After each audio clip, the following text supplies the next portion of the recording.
para sempre. Cadê aqui? Pronto.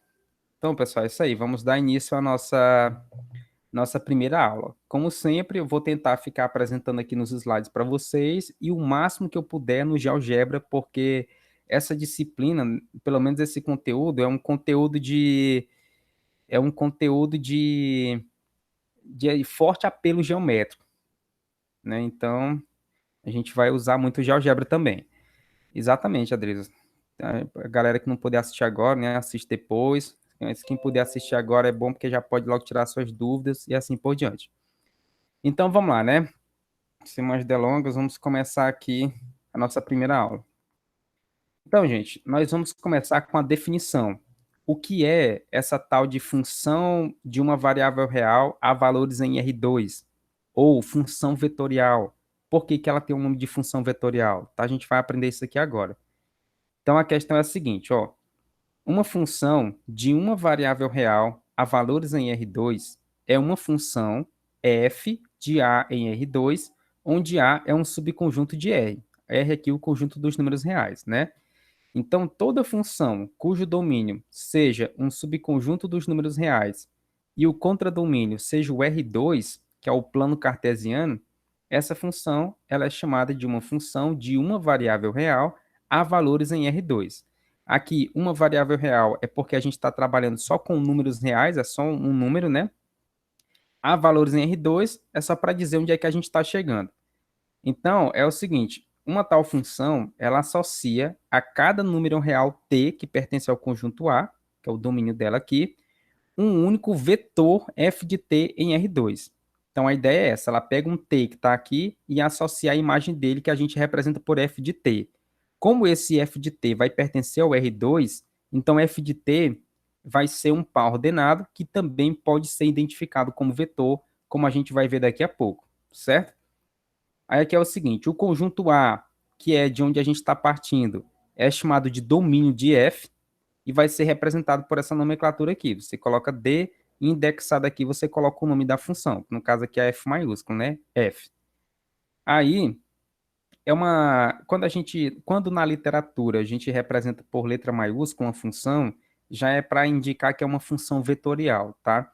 Porque normalmente quando você tem uma função da reta na reta, ou seja, o domínio dela é um subconjunto da reta, dos números reais, e o contradomínio dela também é um subconjunto dos números reais, aí você representa aqui por letras minúsculas, né, na literatura clássica.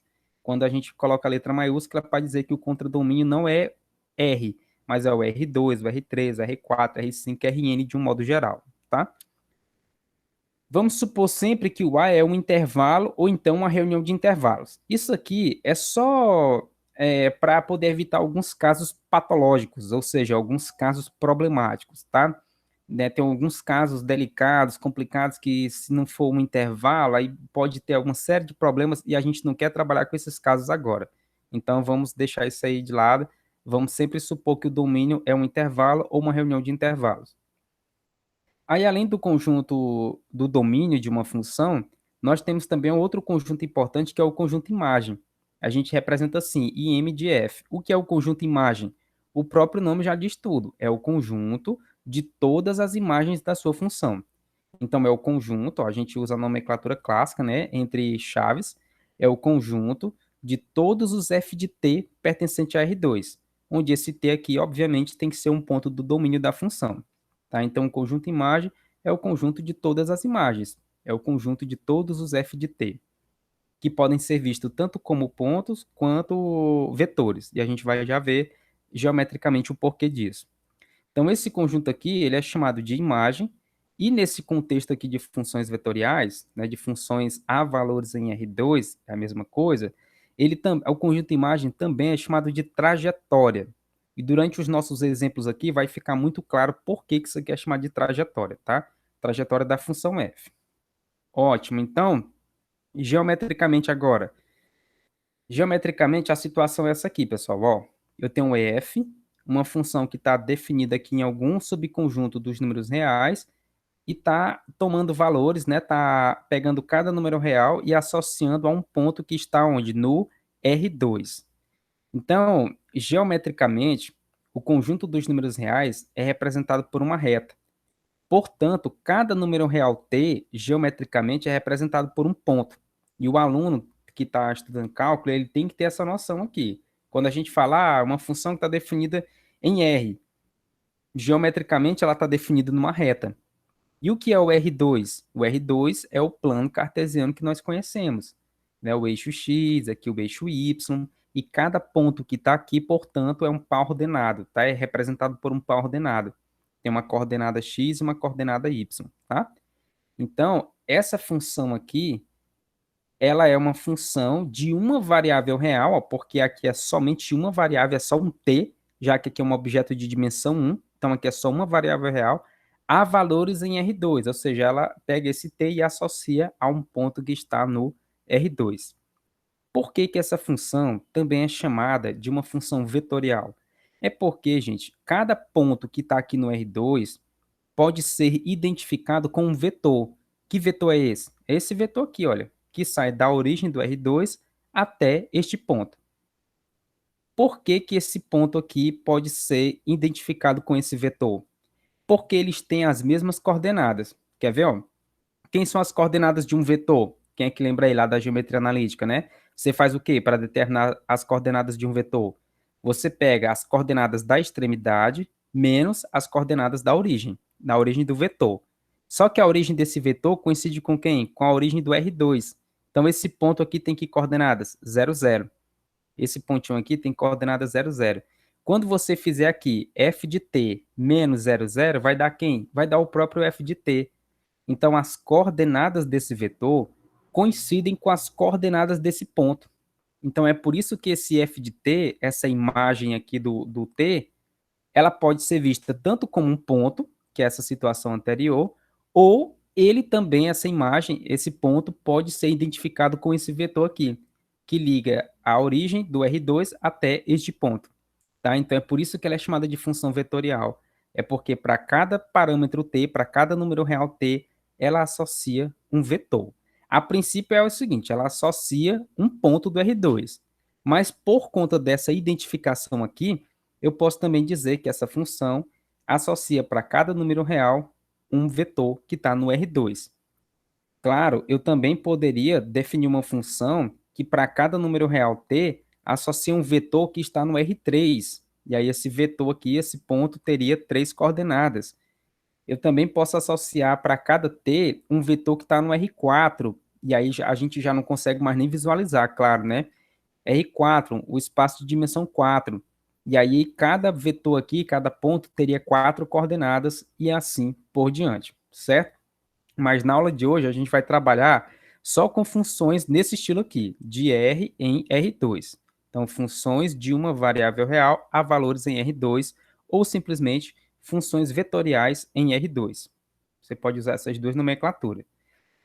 E aí, gente, entendido o que é uma função vetorial, e a gente ainda vai depois trabalhar mais algumas coisas aqui, mas enfim, já entendido essa ideia inicial aqui do que é uma função vetorial, uma pergunta interessante que surge é a seguinte, né? Como é que a gente faz para traçar ou desenhar o conjunto imagem ou a trajetória de uma função vetorial, né? Como é que a gente faz isso?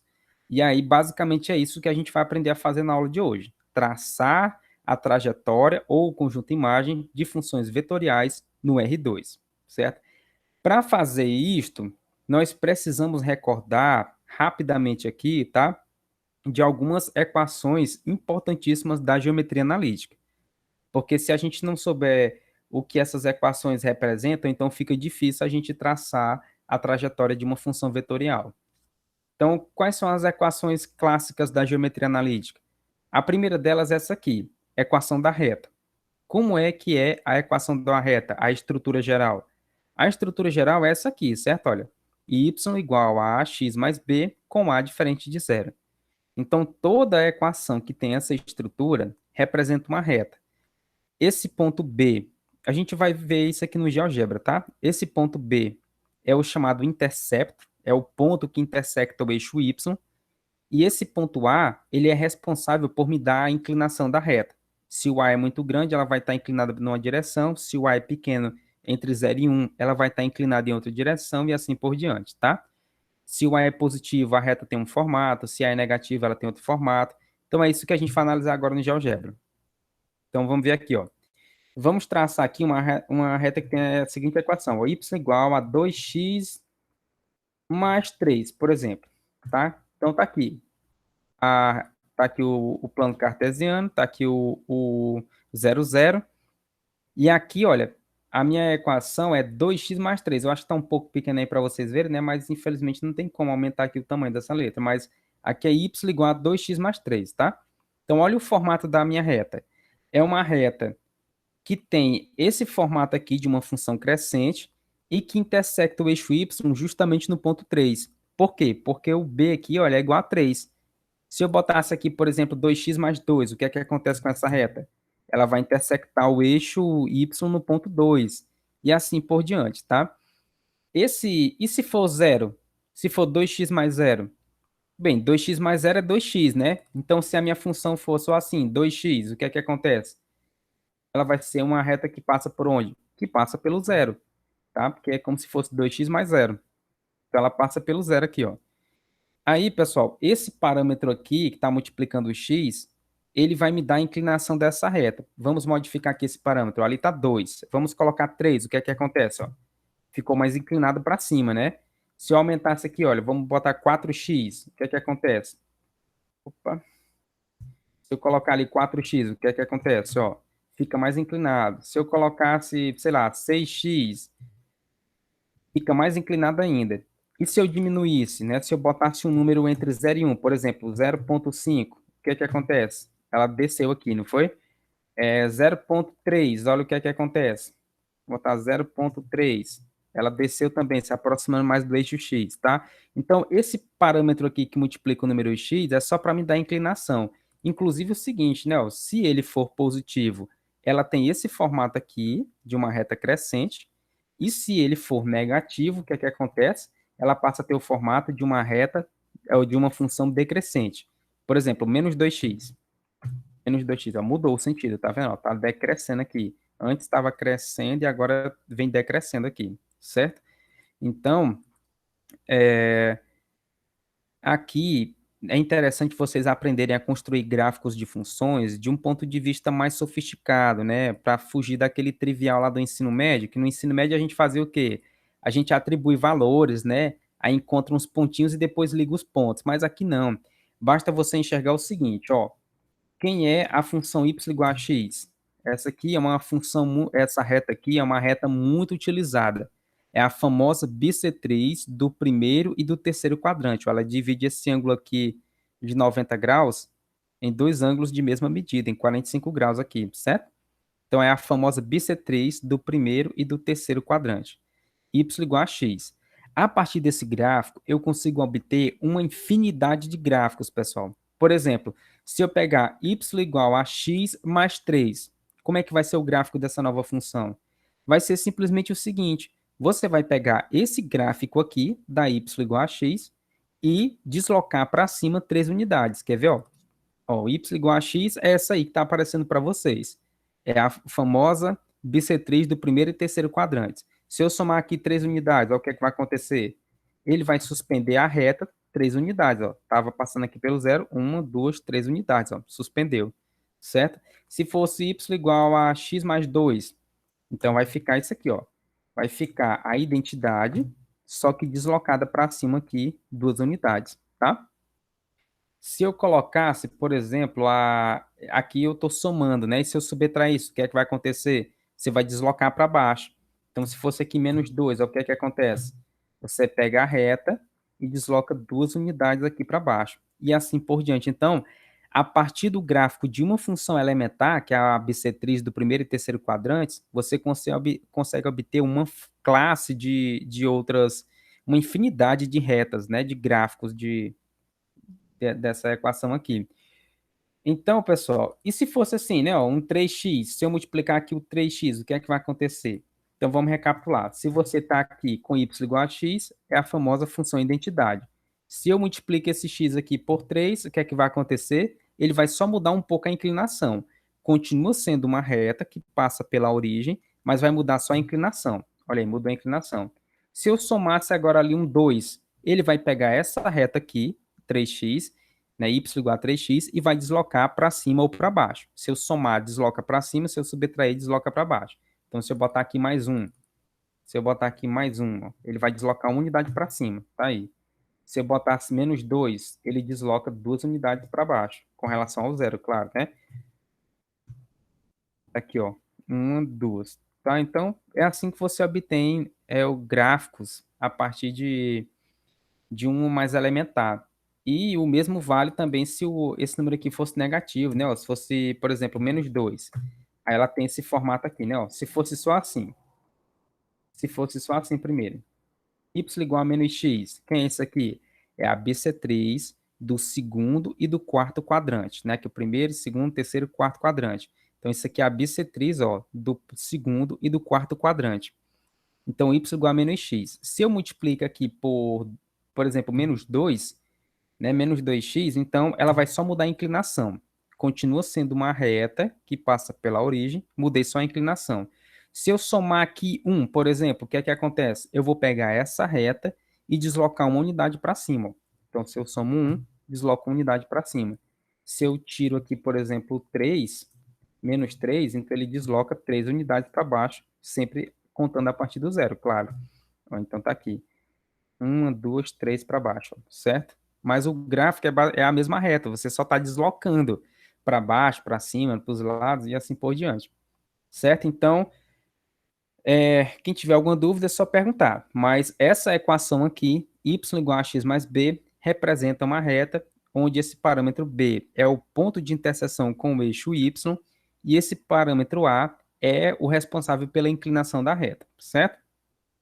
Aqui no slide eu não coloquei, mas tem também duas categorias de retas que são muito importantes, que vão aparecer nas questões que eu estava vendo ali depois. São as chamadas retas paralelas ao eixo x e paralelas ao eixo y. Tá? Então, se eu, em vez de escrever assim, y igual a 2x, eu obtenho essa reta, né? Y igual a 2x. E se eu colocasse só assim, y igual a 2, o que é que eu vou obter? Ó, y igual a 2? Eu vou obter uma reta que é paralela ao eixo x, passando pelo ponto 2. Então, a equação dessa reta aqui é assim, olha, y igual a 2. Não tem x, tá? É só uma constante, y igual a 2. Então, o que é que eu estou dizendo aqui para vocês, pessoal? Ó, y igual a 2. Ou seja, eu estou indo lá no eixo y, tá aqui, vou localizar o ponto 2, tá aqui, e a partir dele eu vou traçar uma reta que é paralela ao eixo x. Por que ela vai ser paralela ao eixo x? Porque qualquer ponto que eu tomo aqui, a altura dele sempre vai ser a mesma, tem que ser 2. Qualquer ponto que eu tomo aqui, ó, a altura dele tem que ser 2 o tempo todo. Então aqui, olha, esse ponto tem coordenada 2 e a altura 2. Esse ponto aqui tem a coordenada x igual a 3 e a altura aqui y igual a 2. Qualquer ponto que eu pego aqui, olha, ele tem uma coordenada x qualquer, mas a altura é sempre a mesma, é 2. Então é por isso que isso gera uma reta que é paralela ao eixo x, certo? E aí, pensando de forma totalmente análoga, é claro, né, ó, se eu mudasse ali a constante, se fosse y igual a 3, o que é isso? É uma reta paralela ao eixo x passando pelo ponto 3. Você vem simplesmente aqui, olha, y igual a 3. Você vem no y, marca o ponto 3 e a partir dele você vai fazer o x variar, mantendo esse y fixo o tempo todo. Então, o que eu obtenho é exatamente essa reta, certo? Porque aqui, ó, o x está variando, ó. X aqui é 1, x é 2, x é 3, x é 4, mas o y está constante ali, olha. Y é 3 o tempo todo, certo? É por isso que a reta fica paralela ao eixo x. E aí, de forma totalmente análoga, se eu quisesse construir uma reta paralela ao eixo y, como é que fica a equação dessa reta? Você vai fixar agora um ponto no eixo x, não é isso? Então, você vem e diz aqui, olha, x igual, escolhe o número aí, 3, por exemplo. X igual a 3. Olha o que é que a gente obtém? Uma reta paralela ao eixo y. Por quê? O que foi que a gente fez? Nós simplesmente, ó, viemos aqui sobre o eixo x e localizamos o ponto 3, porque ele fala que é x igual a 3. Então, você vem aqui, localiza o ponto 3, e a partir dele você faz o y variar. O x está fixo dessa vez, quem está variando é o y. Então, ó, o y aqui, olha, é 1, aqui o y é 2, aqui o y é 3, o y está variando, certo? Ó, mas esse ponto aqui tem coordenada 3. Esse aqui também tem coordenada 3. Esse aqui tem coordenada 3. Está fixo. O x está fixo o tempo todo. Então, quando você fixa o x, você vai obter uma reta paralela ao eixo y. E quando você fixa o y, você obtém uma reta paralela ao eixo x, certo? Qualquer dúvida, é só perguntar. Liga o microfone, fica à vontade. Pronto. Então, aqui a gente fez uma revisão sobre as retas. Agora, nós vamos... Outra classe de figuras importantes são as parábolas, né? Como é a equação geral de uma parábola? É isso aqui. Y igual a ax ao quadrado mais bx mais c. E aí vocês sabem que esse a, se ele for positivo, a concavidade é voltada para cima. Se ele for negativo, a concavidade é voltada para baixo. O que mais? As raízes da equação ax ao quadrado mais bx mais c igual a zero são os pontos em que ela vai intersectar o eixo x, né? Tem todas essas informações. Então, deixa eu voltar aqui para o GeoGebra. Deixa eu botar aqui um y igual a... Vou botar assim, x ao quadrado. Vamos começar com a mais elementar possível. Y igual a x ao quadrado, tá? Então, o que é isso? É uma parábola que passa pela origem com a concavidade voltada para cima. Essa figura aqui é um clássico, né? A gente tem que saber, quando alguém dizer y igual a x ao quadrado é o quê? Você tem que responder da mesma forma que você responde 2 mais 2 igual a 4. Você tem que dizer, é uma parábola com a concavidade voltada para cima, já que o a, o termo que multiplica o x ao quadrado é positivo, ó, aqui é 1, positivo, e ela vai passar pelo zero, porque o zero é a raiz dessa equação aqui, tá? É a raiz dessa equação. Então, é o seguinte. Aí você obtém isso. Agora, digamos que se eu colocasse aqui um sinal de menos, né? Em vez de x ao quadrado, eu colocasse menos x ao quadrado. É uma parábola com a concavidade voltada para baixo, porque agora o número que multiplica o x ao quadrado é negativo, e passando pela origem também, porque a origem é a raiz dessa equação aqui, certo? Agora vamos voltar aqui para o x ao quadrado mesmo, deixar a concavidade voltada para cima, e aí vamos fazer uma brincadeira parecida com o que a gente fez lá no caso das retas.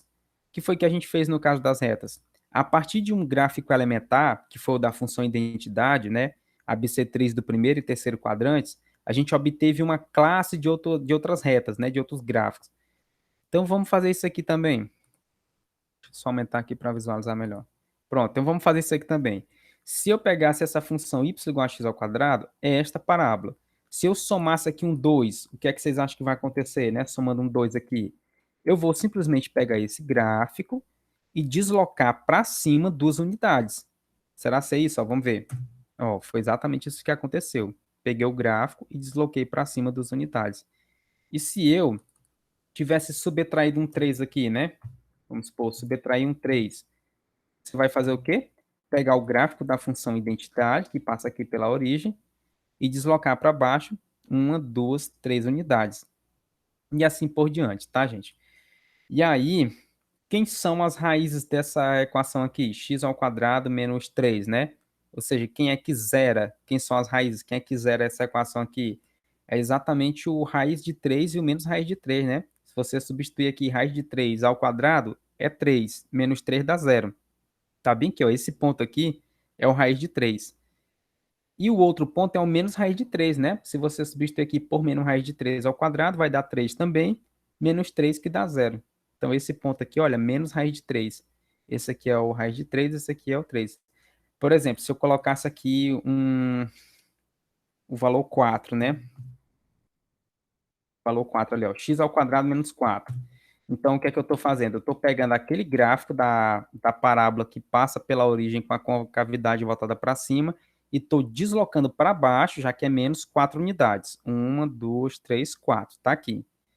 E aí, onde é que ele vai intersectar o eixo x? É exatamente nas raízes dessa equação. Quem são as raízes dessa equação? 2 e menos 2. Por quê? Porque se você substituir aqui por 2, 2 ao quadrado é 4, 4 menos 4 é zero. Então, se zero é uma raiz. E o menos 2 também. Menos 2 ao quadrado é 4, 4 menos 4 é zero também, tá? Então, aqui são as raízes, os pontos de interseção com o eixo x. E eu acho que, por enquanto, tá bom aqui. De parábola, a gente só precisa disso por enquanto, tá? Se precisar de mais alguma coisa, a gente revisa aqui. Mas o interessante é vocês saberem obter gráficos a partir de um elementar. Então, qual é o gráfico elementar aqui? É y igual a x ao quadrado. É essa parábolazinha que passa pela origem com a concavidade para cima. Aí os outros gráficos vão ser o quê? Você pega esse aqui e arrastar para cima ou para baixo. E se eu multiplicasse bem aqui não o x ao quadrado por um 2, por um 3, por um 4, o que é que acontece? Ele vai só mudar a abertura dessa parábola, quer ver? Ó? Vamos multiplicar por 2, ó. Ela fechou um pouco mais ali, né? Se eu multiplicar por 3, ó, 3x ao quadrado, ela também vai alterar assim. E agora, se eu diminuísse, vamos botar aqui um 0,5. 0,5 vezes o x ao quadrado. Ela já fica mais aberta, né? 0,3, ó. O que é que acontece? 0,3, ó, abriu mais ainda, né? Então, esse número a que multiplica o x ao quadrado, a função dele é exatamente controlar a questão da abertura da parábola. E as raízes vão me dar os pontos de interseção, né? Então, com o eixo x e assim por diante, tá? Enfim, tem mais curiosidade, mas por enquanto isso aqui já dá para o que a gente vai fazer. O C vai mudar alguma coisa, vai na parábola? Vai, ó, o que acontece é isso aqui, ó. Pega aqui uma, por exemplo, 2x ao quadrado, é essa aqui, né? Aí você soma aqui, por exemplo, 3, né? Que seria o C. O que é que ele faz? O C é exatamente o ponto onde a parábola intersecta o eixo Y, tá? As raízes dessa parábola, deixa eu botar aqui, fica melhor. As raízes da equação ax ao quadrado mais bx mais c vai me dar os pontos de interseção com o eixo x, e o c, ele vai me dar o ponto de interseção com o eixo y, tá? Ó, o c aqui no caso é a constante, ó, 3, pois ele está intersectando aqui exatamente no 3, né? Por que que esse gráfico Ok. aqui, entendeu aí, né? Sim, sim. Então, esse gráfico aqui, por que que ele não está intersectando o eixo x? Certamente porque esta equação aqui não tem uma solução no conjunto dos números reais, tá? E realmente, Sim, realmente, né, ó, o x aqui ao quadrado vai dar um número positivo. Se você multiplica por 2 é positivo. Se você soma com 3 é positivo. Isso aqui jamais vai zerar. Mesmo se o x for zero, vai zerar aqui 2 vezes zero vai dar zero, mas ainda vai ser igual a 3. Então, isso aqui não zera nunca. Se não zera nunca, então é porque o gráfico não vai intersectar nunca o eixo x, certo? Então, tá aí os papéis destes parâmetros. Ótimo. Aí, outra classe importante de equações é a equação da circunferência, né? Qual é o formato geral dela? Essa aqui. Você tem x menos a ao quadrado mais y menos b ao quadrado igual a r ao quadrado. Esse r é o raio e este a e esse b que aparece aqui são as coordenadas do centro da minha circunferência, né? Lembra?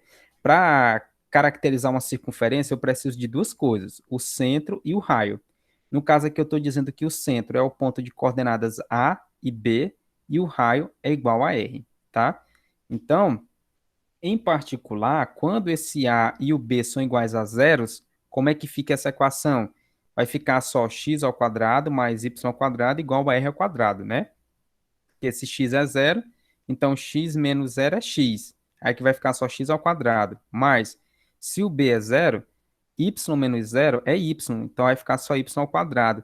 Então vai ficar x ao quadrado mais y ao quadrado igual a r ao quadrado. É uma circunferência centrada na origem. Vamos ver isso aqui rapidamente também. Então é o seguinte, né? Se você descreve aqui, olha, acho que dá para botar assim, x menos 3 ao quadrado mais y, deixa eu ver se está certo aqui, tá? Y menos, eu falei 3, escrevi 2 ali, né? Ao quadrado igual a 3 ao quadrado, que é 3 ao quadrado é 9, né, gente? 3 ao quadrado, deixa assim. Então tá aqui, olha. eu escrevi a equação x menos 2 ao quadrado mais y menos 3 ao quadrado igual a 3 ao quadrado. O que é isso? O GeoGebra já fez aqui automático para a gente, ó. É uma circunferência centrada no ponto 2 e 3, tá aqui, ó, o ponto 2 e 3 vai ser exatamente o centro da minha circunferência, e ela vai ter raio igual a 3, porque eu botei aqui 3 ao quadrado. Então, deixa eu só especificar aqui, né? Então, tá aqui o ponto, ó. 2, 3 é exatamente o centro dela. E se você observar, ela vai ter raio igual a 3, realmente, né? Ó, se você considerar aqui, olha, o raio é o segmento que liga o centro até a extremidade, né? Ó, aqui eu tenho uma, duas, três unidades de medida, certo? Então, realmente descreveu o que a equação está prometendo descrever, né? Ó, x, então aqui, o 2 e 3 é o centro, tá aqui, e o raio, ali ele colocou 9, né? 9 é 3 ao quadrado, o raio igual a 3. Certo? Aí, uma classe importante de circunferências é quando nós temos aqui o ponto 00, ou seja, circunferências centradas na origem, tá? Basicamente, aqui nesse capítulo do livro, ele só trabalhou com circunferências centradas na origem. Como é que ficam as equações dela? Se você substituir ali por zero e aqui por zero, como é que fica essa equação? Vai ficar, deixa eu tirar isso aqui para não confundir. Vai ficar assim, né? Ó, uma circunferência com o centro agora na origem e o raio continua sendo igual a 3. Olha como é que simplificou lá a equação. Ó. Ficou x ao quadrado, porque a princípio seria x menos zero ao quadrado. Só que x menos zero ao quadrado é x ao quadrado, né? Aqui deveria aparecer y menos zero ao quadrado. Só que y menos zero ao quadrado é y ao quadrado. Então a equação fica simplificada. Fica só x ao quadrado mais y ao quadrado igual a 9 ou 3 ao quadrado. Quer dizer que o raio é 3. Então, é uma circunferência centrada na origem do R2, cujo raio é igual a 3, certo? E aí, basicamente é isso, nessa equação da circunferência. Mas aí guarda essa informação aqui, ó. X ao quadrado mais y ao quadrado igual a r ao quadrado, equação de uma circunferência centrada na origem com raio igual a r. Ótimo. É uma outra classe de equações importantes é a equação da elipse, né? Não precisa, nunca estudei isso, calma, não precisa se assombrar, é muito tranquilo. A elipse é só uma circunferência que foi deformada, é só isso. Então, a equação geral dela é essa aqui, olha. Imagina o seguinte, pessoal, olha, esquece esse A, esquece esse B. Vai ficar só assim, né? X ao quadrado mais y ao quadrado igual a 1. O que é que seria isso aqui? Nós acabamos de ver, tá aqui ainda, né? Deixa eu botar aqui logo um para ficar igualzinho. X ao quadrado, vou dar um zoom aqui. O que é que representa essa equaçãozinha aqui? X ao quadrado mais y ao quadrado igual a 1. É uma circunferência centrada na origem de raio 1, certo? Então, se eu deixo desse formato aqui, é uma circunferência. Agora, imagina o seguinte, o que é que significa esse A ao quadrado aqui embaixo e o que é que significa esse B ao quadrado? Significa que você está pegando a circunferência, vai lá no eixo X e deforma aquela circunferência a unidades. Vai lá no eixo Y e deforma a circunferência B unidades. Então, quando você deforma no eixo X e deforma no eixo Y, você vai obter uma elipse. Se a deformação for a mesma, ou seja, o tanto que você deformou no eixo X foi exatamente igual ao tanto que você deformou no eixo Y, você continua tendo uma circunferência, tá? Porque o que você deforma no eixo X acaba sendo compensado pelo que você deformou no eixo Y. Então, acaba sendo uma circunferência. Mas se o A é diferente de B, ou seja, o tanto que você está deformando no eixo X é diferente do tanto que você deforma no eixo Y, então nós vamos obter a famosa elipse. Então, eu acho que para fazer a elipse é mais interessante eu fazer o seguinte. Vamos traçar uma elipse mesmo aqui. Deixa eu ver. Deixa eu ver aqui uma coisa. Qual é o ponto que vai dar certo? Acho que é esse aqui mesmo. Ó, então, imagina o seguinte. Tirar um pouco o zoom aqui. Imagina o seguinte, tá? Imagina que aqui é uma circunferência, né? Imagina que isso aqui não é uma Isso aqui ainda não é uma elipse, é uma circunferênciazinha, tá? Ao que foi que eu falei agora há pouco ali. Eu falei o seguinte, olha, se você, aqui no caso, deixa eu...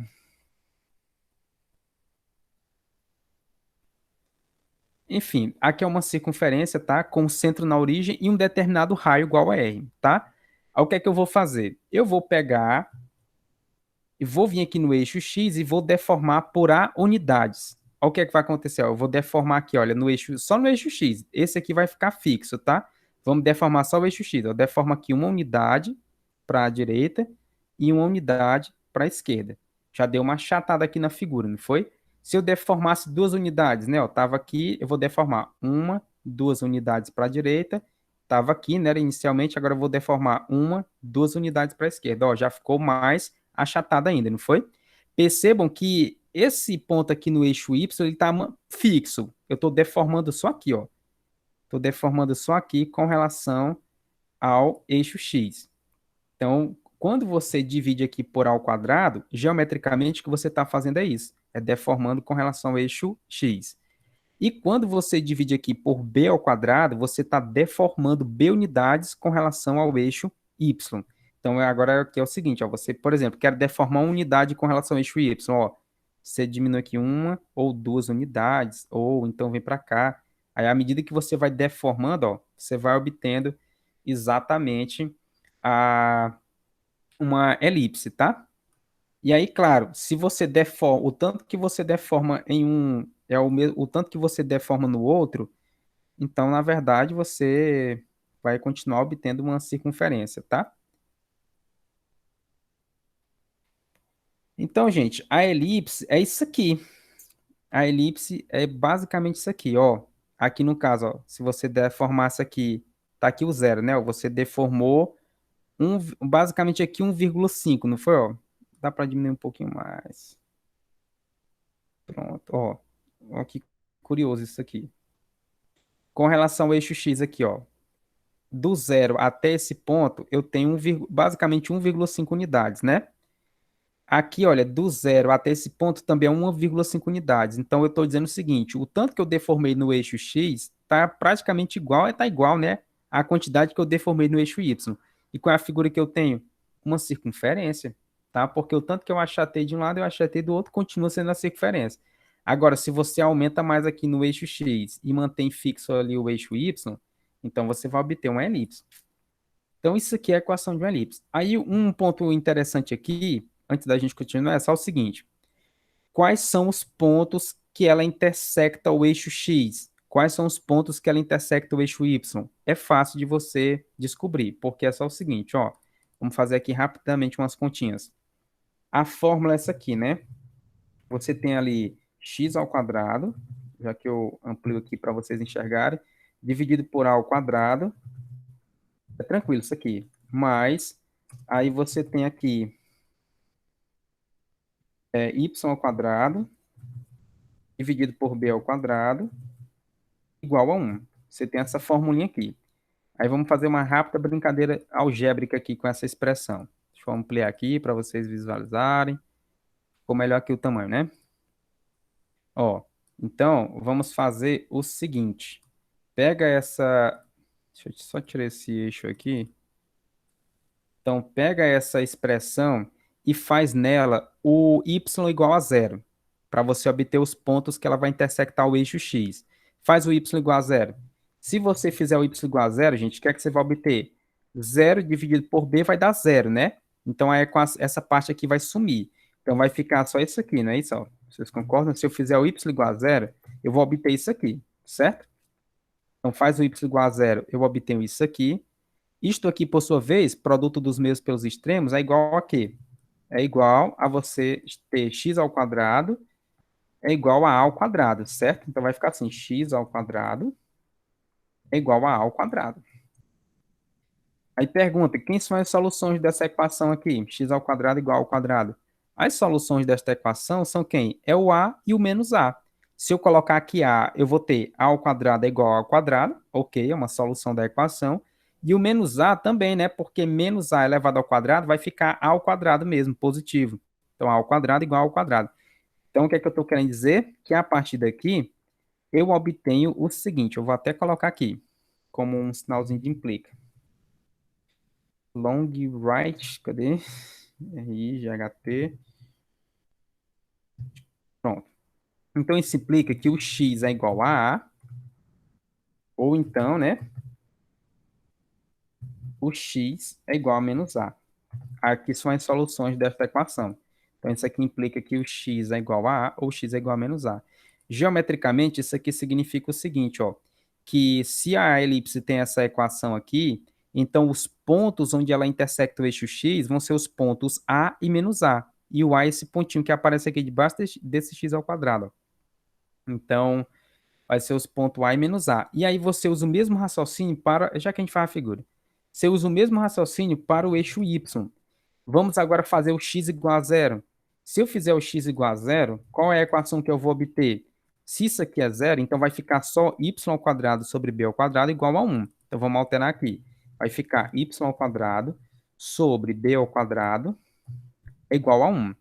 E daqui o que é que a gente obtém? Daqui nós obtemos que o y ao quadrado é igual a b ao quadrado. Então, aqui eu vou obter que y ao quadrado, fazendo o produto dos meios pelos extremos, y ao quadrado é igual a b ao quadrado, certo? Quem são as soluções desta equação? É o b e o menos b, porque se você substituir aqui por b, você vai obter b ao quadrado igual a b ao quadrado, é uma sentença verdadeira. Se você substituir o y por menos b ao quadrado é igual a b ao quadrado também. Então, isto aqui, opa, deixa eu copiar aqui, ficar mais fácil. Isto aqui implica dizer que as soluções desta equação é o y igual a b e, ou então, né, o y, qualquer uma dessas duas é solução, igual a menos b. Tá? Então, isto aqui está nos dizendo o seguinte, que quando você olhar para uma equação de uma elipse, os pontos em que ela vai intersectar o eixo x é o ponto A e menos A, e os pontos onde ela intersecta o eixo y são os pontos B e menos B. Então, por exemplo, se a equação da sua elipse for essa aqui, olha, x ao quadrado sobre 3 ao quadrado, que é a mesma coisa de 9, né, tanto faz, mas deixa assim para ficar no mesmo formato ali, y ao quadrado sobre 1 ao quadrado, por exemplo. Então, eu já sei, mesmo sem ter feito a figura, só de olhar aqui para a equação, eu sei que isso aqui é uma elipse e ela vai intersectar o eixo x nos pontos 3 e menos 3 e o eixo y nos pontos 1 e menos 1, tá? Depois a gente faz a figurinha para comprovar, mas é assim que funciona, certo? Quando a gente for resolver uns exemplos, aí a gente vai voltar para essas equações e nós vamos ver que isso aqui é verdade, tá? Então, gente, aqui foi uma revisão das principais equações da geometria analítica, equação da reta, equação da parábola, circunferência e elipse. O que é que nós vamos fazer agora? Voltar para o nosso objetivo da aula, que é aprender a traçar o gráfico não, desculpa, a traçar o conjunto imagem ou a trajetória de funções vetoriais do R2. Então, vamos trabalhar o nosso primeiro exemplo. E a ideia aqui é exatamente a gente, de algum modo, tentar usar uma dessas equações, né, para ver qual é a semelhança entre o que a gente tem aqui e essas equações. Aí, se a equação que eu obtenho aqui for y igual a x mais b, então a trajetória da minha função vai ser uma reta. Se for uma função desse tipo, é uma parábola, tá? Então a gente vai ter que ficar fazendo essa comparação. Vamos obter aqui de alguma forma uma equação e depois comparar.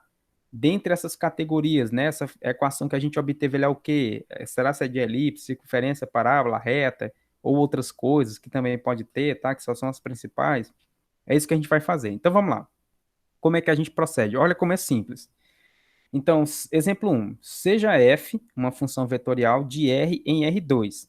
Tá? Então, uma função cujo o domínio é o conjunto dos números reais e o contradomínio é todo o R2. Então, a função dada por.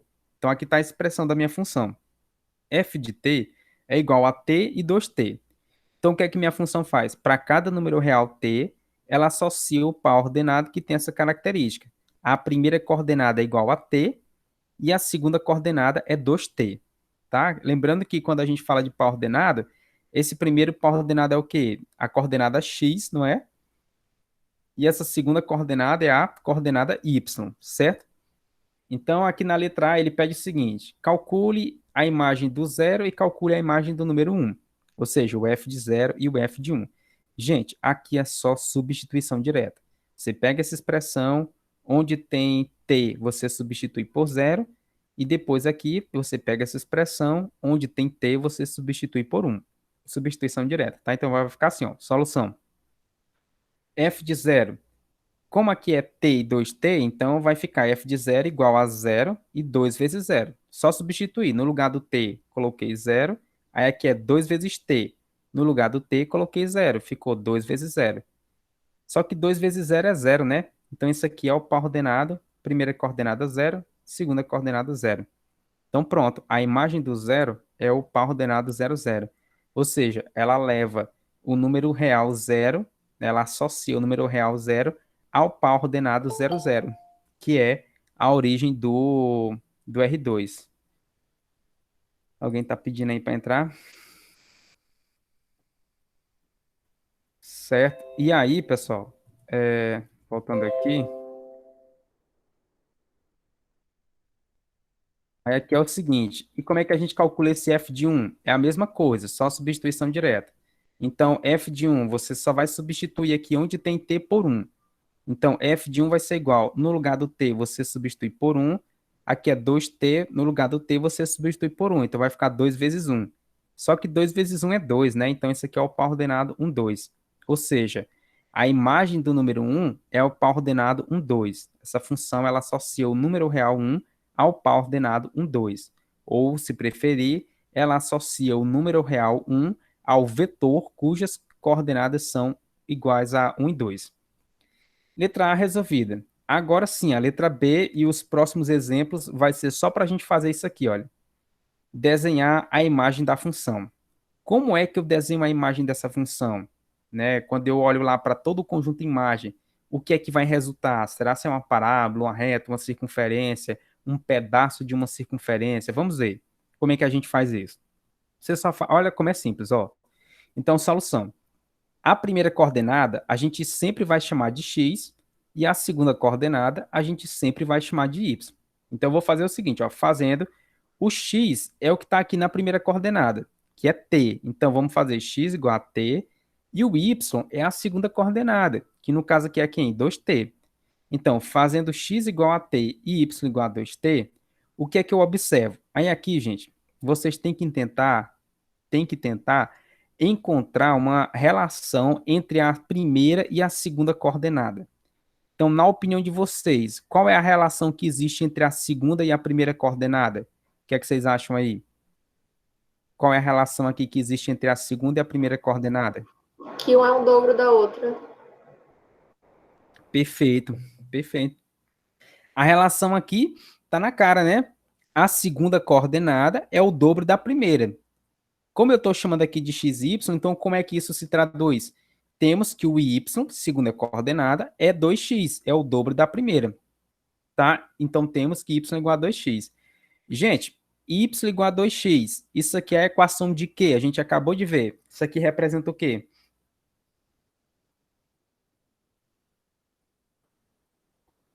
A equação y igual a 2x, ela representa o quê? Uma parábola, uma reta, uma circunferência. É uma reta, né? Uma reta passando pela origem, né? Porque o B aqui, olha, seria assim, né? AX mais B, só que o nosso B é zero. Então, é uma reta que passa pela origem.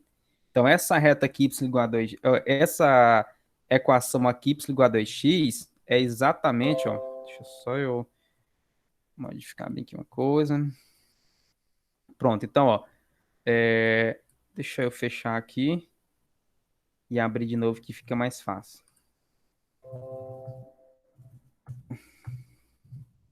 Então, gente, essa equação ali, y igual a 2x, é a equação de uma reta. É a reta que passa pela origem com uma certa inclinação aí. Então, olha, eu vou até colocar aqui para o GeoGebra fazer, ó, y igual a 2x. Aí, essa reta. Acabou, a gente já resolveu a questão. O que é que a questão pedia mesmo? Ela pedia para a gente desenhar a imagem de f.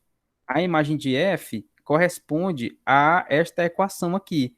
Só que essa equação, como a gente já sabe, é essa reta. Uma reta que passa pela origem e que passa por vários pontos, mas dentre eles tem um ponto interessante aqui, que é um ponto que a gente já calculou na letra A.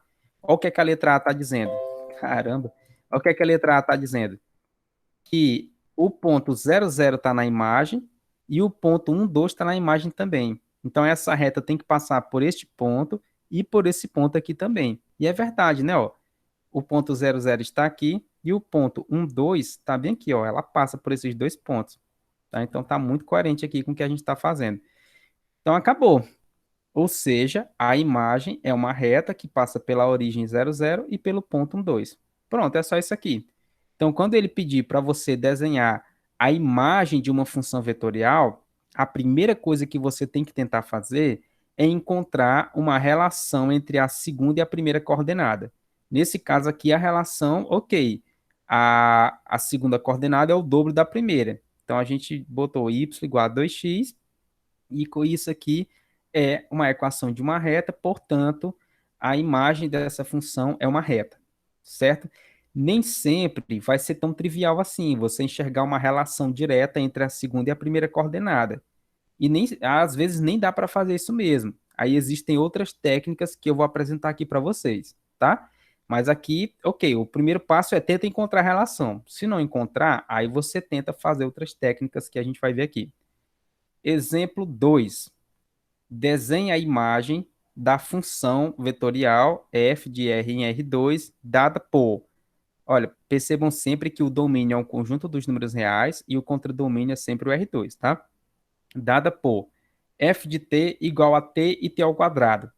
Então, a primeira coisa que a gente tem que fazer, então, chama a primeira coordenada de x, chama a segunda coordenada de y, e aí tenta ver se existe uma relação direta entre a segunda e a primeira coordenada. E aí, nesse caso aqui, tem ou não?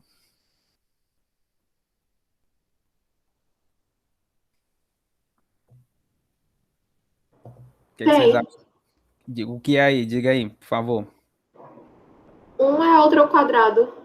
Então, seria, no Exatamente. caso, y é igual a x ao quadrado. Perfeito, é isso. Ó, a segunda coordenada é o quadrado da primeira. Então, y é igual a x ao quadrado. Tá aqui. A segunda coordenada é o quadrado da primeira. Esse caso aqui também, maravilha, né? A gente já só de olhar já encontra uma relação direta. Nem sempre vai ser possível, não se acostume não, mas aqui também foi tranquilo demais, né? Então, de novo, fazendo x igual à primeira coordenada que é t e o y igual à segunda coordenada que é t ao quadrado, a gente vê que tem uma relação direta aqui, né? Temos que a segunda coordenada y é simplesmente o quadrado da primeira, é x ao quadrado. E isto aqui, gente, y igual a x ao quadrado, é a equação de que figura? Representa o que isso aí? Parábola. A parábola passando pela origem com a concavidade voltada para cima, não é isso? Então, a imagem dessa função aqui é exatamente correspondente à figura desta equação. Então, ou seja, a imagem é uma parábola que passa pela origem e tem a concavidade voltada para cima, né? Que foi, só para fazer aqui rapidamente, mas a gente revisou isso aqui, que foi exatamente isso aqui, né? Ó, y igual ao x ao quadrado. Essa, opa, x elevado a 27 não dá, né? X ao quadrado. Então tá aqui, é exatamente essa figurinha. Ela é a imagem daquela função que a gente definiu. Dessa aqui, t ao quadrado. Agora, exemplo 3. Aqui é um exemplo onde vocês vão ver que nem sempre dá para associar a segunda coordenada com a primeira assim de cara. Na verdade, nem dá aqui, tá? A gente vai ter que procurar uma outra relação. Então, de novo, desenhe a imagem da função f, olha onde é que ela está definida. Não é em todo o conjunto dos números reais. Ela está definida no intervalo fechado, que vai de 0 até 2π, certo? Então, e tomando valores em R2 e dada por essa expressão aqui, olha. Então, f de t igual. Como esse f de t é um ponto que está no R2, ele tem duas coordenadas. Quem é a primeira coordenada? É o cosseno de t. O t está variando aqui nesse intervalo, ó, de 0 a 2π. E a segunda coordenada é o seno de t. Tá? Então, isso aqui é a nossa função. Aí você, se você for tentar assim, essa segunda coordenada, ela é o quê? Ela é o dobro da primeira, ela é a primeira ao quadrado, é a raiz quadrada da primeira, você não encontra nenhuma relação desse tipo, tá? Porque não tem, assim, uma relação direta, né? Tem relações aqui, mas não triviais, mas uma relação direta, fácil de identificar, não tem. Aí, o que é que você pensa? Bem, quando a gente está trabalhando com funções trigonométricas, qual é uma relação que envolve essas duas funções aqui? Uma equaçãozinha, uma relação que envolve essas duas equações aqui, essas duas funções trigonométricas. Alguém sabe aí? Saberia me dar um chute aí, algum palpite? Dizer uma relação clássica que envolve essas duas funções, seno e cosseno. Seno ao quadrado mais cosseno ao É, quadrado é igual a 1. perfeito, é isso mesmo. Relação trigonométrica fundamental.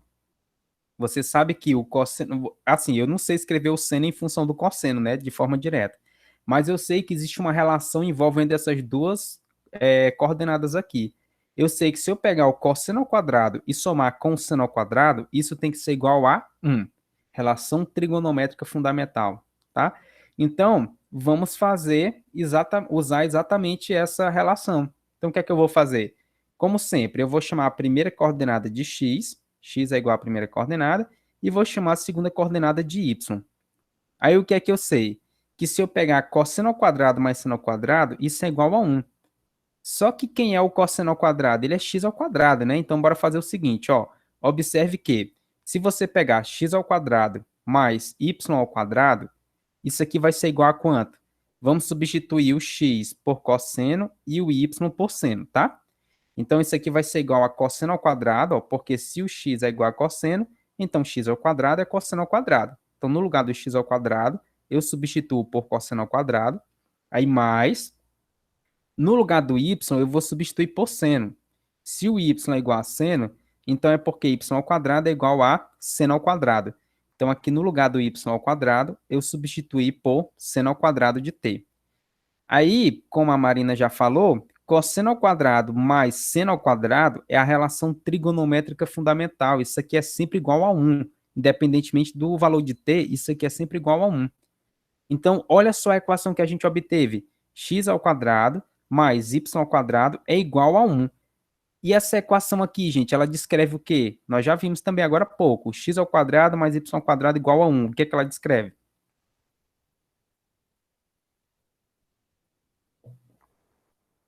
E aí? Uma elipse. Não.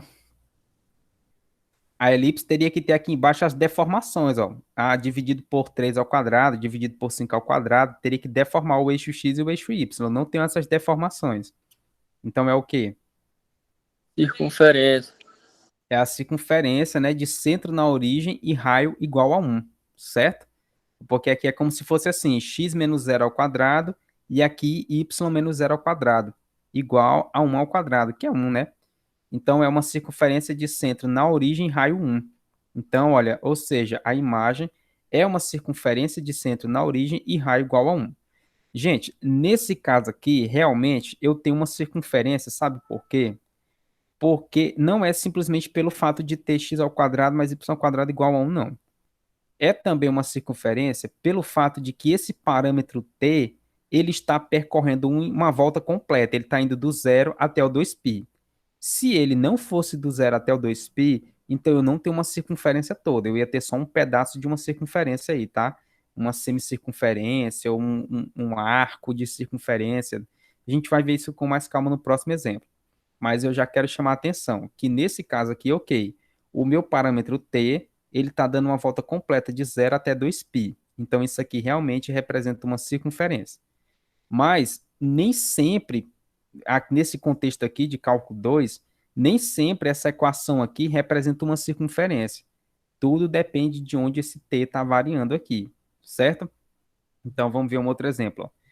Aqui, só para enfatizar, né? Mais uma vez, ó, se você pegar aqui o x ao quadrado mais y ao quadrado igual a 1, você obtém realmente uma circunferência de centro na origem e raio 1. Aí, o que eu estou dizendo ali, naquela questão do parâmetro, é o seguinte: o que é esse tal de parâmetro, né? O parâmetro, gente, no caso ali, aquele t, ele representa um ângulo, né? Que ele está variando de 0 até 2π, ó. Então, deixa eu fazer aqui o ângulo, ó.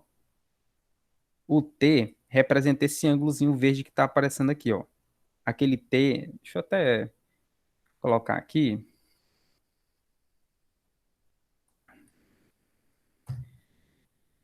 Então, ali realmente fica uma circunferência. Mas cuidado, nem sempre x ao quadrado mais y ao quadrado igual a 1 quer dizer que é uma circunferência, porque o x ele depende de um parâmetro t, ele é o cosseno de t. O y é o seno de t, né? Então, nesse caso aqui, ó, o ângulo t, deixa eu colocar em negrito. Pronto. Então, ali, ok. Ó, como esse t, ó, tá variando aqui de 0 até 2π, então, realmente, ó, quando eu der uma volta completa aqui, o que é que acontece, ó? Eu tenho aqui 0, aí você dá uma volta completa. Eu vou até habilitar o rastro dele, para a gente poder ir enxergando o que é que ele está fazendo. Habilitar o rastro. Deixa eu ver aqui uma coisa. Ó, vamos habilitar o rastro dele. Ó, o T tá variando aqui de 0, aqui é o ângulo 0, aí aqui é o ângulo de 90 graus, aqui é o ângulo de 180 graus, aqui é o ângulo de 270 graus, e aqui é o 2π, né, o ângulo de 360 graus. Ou se você preferir, aqui é 0 graus, aqui é o π sobre 2, que é 90 graus, aqui é o π, que é 180 graus, aqui é o 3 meios de π, que é 270 graus, e aqui é o 2π. Então, quando eu dou uma volta completa, quando o t varia de 0 até 2π, realmente eu obtenho uma circunferência toda, não é? Ó? Mas, imagina assim, que esse t, igual no exemplo 4 aqui, olha, o próximo exemplo, é a mesma função, ó, f de t igual a cosseno t e seno de t, ó, vamos voltar aqui, é a mesma função, ó. O que é que mudou? O domínio dela. Aqui eu estou indo de 0 até 2π. Nesse outro caso aqui, olha, eu mudei. Eu estou indo só de 0 até π. Então, isso aqui não vai dar uma circunferência. Você aí tem que tomar cuidado. Você vai obter a mesma equação, mas não é uma circunferência.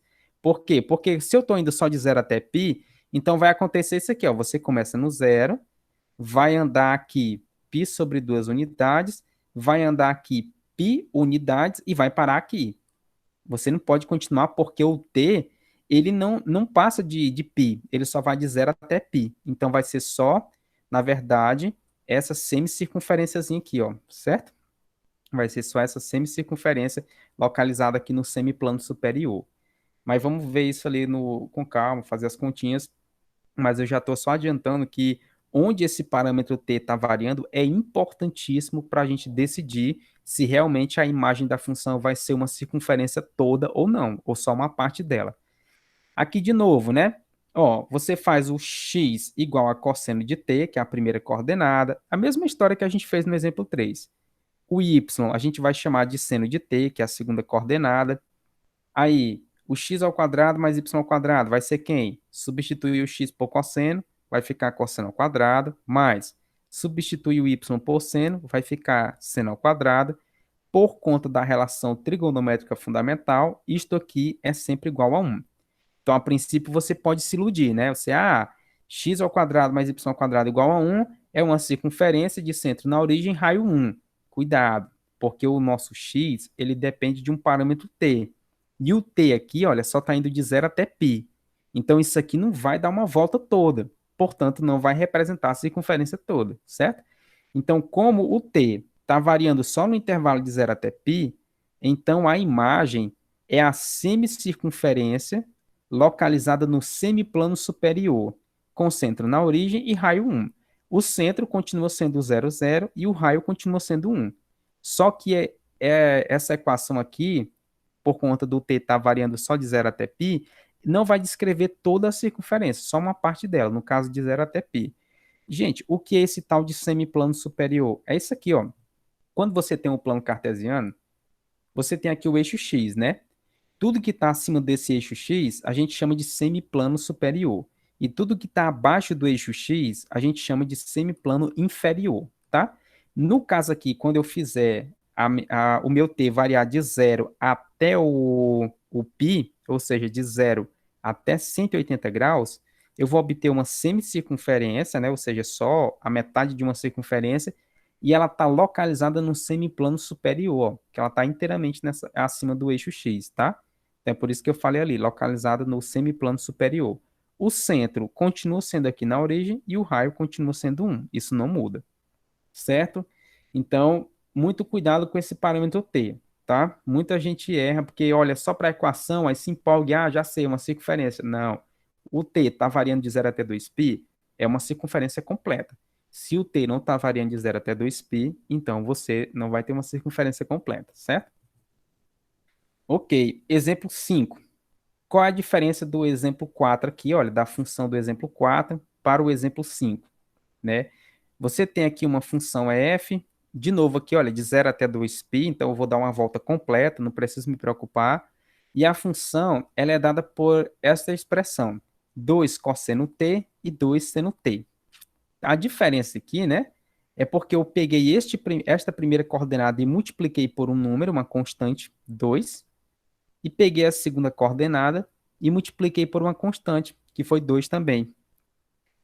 Aí vamos só recapitular, gente. Se no lugar de 2, isso aqui fosse 1, se aqui fosse 1 e aqui também fosse 1, essa f de t igual a cosseno t seno t, o que é que ela representa? A gente já viu, né? Se for só cosseno t e seno de t, ó, é o exemplo 3. Ó, f variando de 0 até 2π. Se fosse só cosseno t e seno de t, o que é isso aqui? É uma circunferência de centro na origem e raio igual a 1. Então, quando o número que multiplica aqui o cosseno e o seno é 1, o raio é igual a 1. E se no lugar de 1 eu colocasse aqui um 2 e aqui um 2? Vamos postular, né? Vamos tentar imaginar. Será o que é que a gente espera que vai acontecer? A gente espera que nós, o quê? Que a gente vai obter uma circunferência de centro na origem, só que agora com raio igual a 2. Eu estou multiplicando aqui por 2, eu espero obter uma circunferência de centro na origem com raio 2. Tá? Então, nesse exemplo 5 aqui, o que eu espero obter é uma circunferência de centro na origem com raio 2, ó, porque eu estou multiplicando ambas as coordenadas pela mesma constante, por 2, certo? Então, ok, a gente acha que é isso, mas vamos fazer as contas para comprovar? Solução. Lembrando que o que a gente está querendo fazer o tempo todo é desenhar a imagem dessa função aqui, dada por esta expressão, tá? Aqui o meu t está variando de 0 até 2π, então eu vou dar uma volta completa. Então vamos lá. Faça o x, é sempre assim que a gente começa. Você faz o x, essa primeira coordenada, então x é igual a 2 cosseno t, e vamos chamar de y a segunda coordenada, y igual a 2 seno de t. Então, de novo, se eu calcular x ao quadrado mais y ao quadrado, quanto é que vai dar isso aqui? Aí tem que tomar cuidado, né? Porque o x agora é 2 cosseno de t. Então, x ao quadrado é quanto? Vai ser o quadrado disso aqui, né? Ó. Então, vai ficar 4 cosseno ao quadrado de t, certo? Então, substituindo aqui o x, vou obter isso aqui, né? Ó, 4 cosseno ao quadrado de t, mais aqui o y é 2 seno t. Então, se eu elevar aqui ao quadrado, isso aqui ao quadrado vai ser o quê? 4 seno ao quadrado de t. Então, eu vou substituir o y ao quadrado por 4 seno ao quadrado de t. Aí, o 4 eu posso colocar em evidência, não é? Colocando o 4 em evidência, o que é que vai ficar aqui dentro do parênteses? Cosseno ao quadrado de t mais seno ao quadrado de t. Só que nós, enfim, já vimos várias vezes aqui hoje que isso aqui é igual a 1. Relação trigonométrica fundamental. Então, aqui, na verdade, é 4 vezes 1, que é igual a 4, certo? 4 vezes 1, que é igual a 4. Então, o que foi que eu obtive aqui? Qual foi a equação que eu obtive, né? Ou seja, eu estou obtendo, olha aqui, x ao quadrado mais y ao quadrado é igual a 4, que é a mesma coisa de 2 ao quadrado, né? Então, eu obtive essa equaçãozinha aqui, ó. X ao quadrado mais y ao quadrado igual a 2 ao quadrado. E o que é isso aqui, gente? É exatamente a equação de uma circunferência com centro na origem, né? Ó, x menos 0 ao quadrado, y menos 0 ao quadrado, centro na origem, e raio igual a 2. Então, olha, quando você pega aquela expressãozinha, cosseno t, seno de t, é uma circunferência de centro na origem e raio 1, desde que o t esteja variando de 0 até 2π, claro, né? Quando você pega aquela expressão e multiplica ambas as coordenadas por uma constante, o que você está fazendo é simplesmente dilatando a sua circunferência. Então, quando eu multiplico por 2, eu vou dilatar o raio dela em 2 unidades. Se eu multiplicasse aqui por 3, eu vou dilatar o raio dela em 3 unidades. Se eu multiplicasse também por um número menor do que 1, por exemplo, 0,5, eu vou obter uma circunferência centrada na origem com raio igual a 0,5, ou seja, eu vou contrair a minha circunferência pela metade, né? O raio vai cair pela metade, e assim por diante.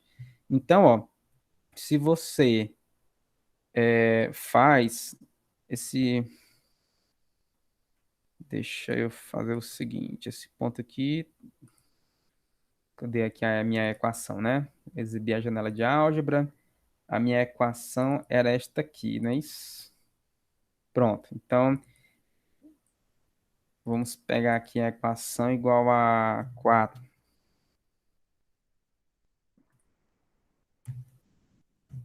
Pronto. Deixa eu tirar o zoom. Tá aqui, ó. A circunferência de centro na origem, raio igual a 2. Eu estou simplesmente pegando aquela outra, né? Ó, estou simplesmente pegando a circunferência de centro na origem, raio 1. E quando eu multiplico cada coordenada por 2, eu estou dilatando essa aqui em 2 unidades. Opa, era isso aqui que eu queria. Fica melhor visualizar assim. Então, ó, tá aqui a circunferência de centro na origem e raio igual a 1. Quando você multiplica ambas as coordenadas por 2, você dilata essa aqui 2 unidades. Você obtém essa circunferência, centrada na origem, raio 2. Se você multiplicasse aqui, olha, por 0,5 e aqui por 0,5, então você ia pegar essa circunferência aqui e contrair em 0,5 unidades o raio dela. Tá aqui. Se você multiplica por 3, você aumenta. Se você multiplica por um número menor do que 1, você contrai e assim por diante, tá? Você vai obter uma família de circunferências aqui. Então, o exemplo né, portanto, a imagem é uma circunferência de centro na origem com raio 2.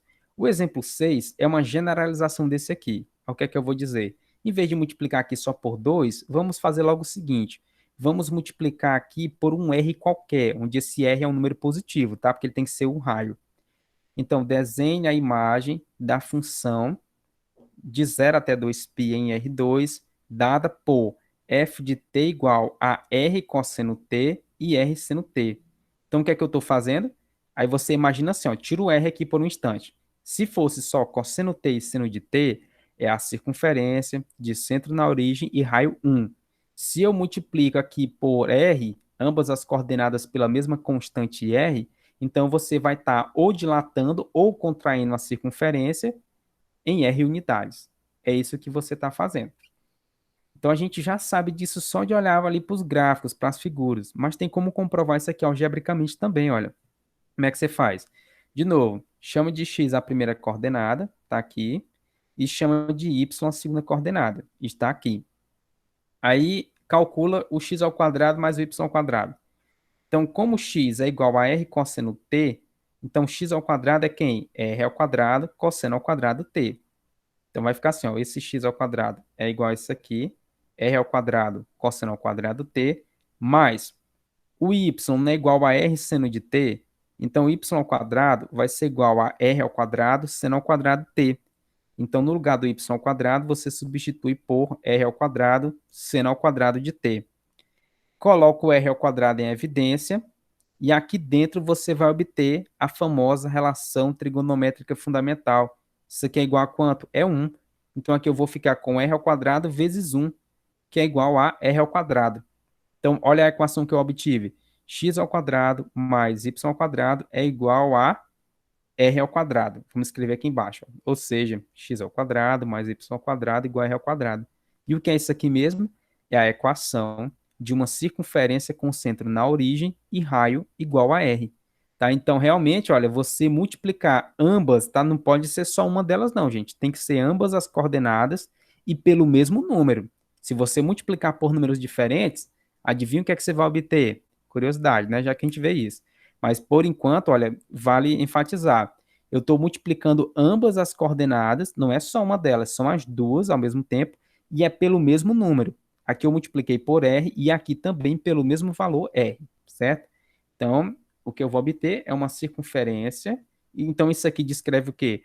descreve uma circunferência de centro na origem com raio igual a R. Portanto, a imagem é uma circunferência de centro na origem com raio igual a R, tá? Aí, uma pergunta agora interessante é a seguinte, e se, esse aqui é lindo, esse exemplo, ó, exemplo 7, desenhe a imagem da função f, está definido nesse intervalo, olha, só de números positivos, tá? Eu não estou trabalhando aqui com número negativo, é só a partir do zero até o mais infinito. Então, f definida nesse intervalo em R2, dada por f de t é igual a e elevado a menos t cosseno t, e elevado a menos t seno de t. Qual é a semelhança entre essa expressão e a expressão da anterior? É porque aqui dentro você tem um cosseno na primeira coordenada, você tem um seno na segunda coordenada, né? Ó, cosseno e seno. A diferença é porque aqui a gente está multiplicando o cosseno por uma constante, um número. Esse R é 2, é 3, é 4, é uma constante, é um número. No exemplo 7, eu não estou multiplicando isso aqui por uma constante, olha. Eu estou multiplicando esse cosseno de t por uma função. A função exponencial é elevado a menos t. E aqui eu multipliquei pela mesma função, e elevado a menos t. Então, será se isso aqui vai me dar uma circunferência? Certamente não. Porque se isso aqui fosse uma constante, ok, né? O raio estaria fixo e aí eu vou obter uma circunferência. Mas como aqui eu estou multiplicando por uma função que está variando o tempo todo, ó, à medida que eu modifico o valor de t, o elevado a menos t muda de valor. Então aqui você não vai obter uma circunferência. E o que é que a gente obtém? Aí esse exemplo aqui é muito bonito, porque nós vamos aprender uma nova técnica de como construir a imagem de uma função. Então, nesses casos aqui, que não se enquadra em nenhum dos anteriores, você tem que imaginar assim, olha, se aqui fosse constantes, eu obteria uma circunferência, mas não é. Então, o que é que eu tenho que fazer? Eu sei que, entre aspas, que o raio da possível circunferência, na verdade, ele vai estar mudando, né, de tamanho.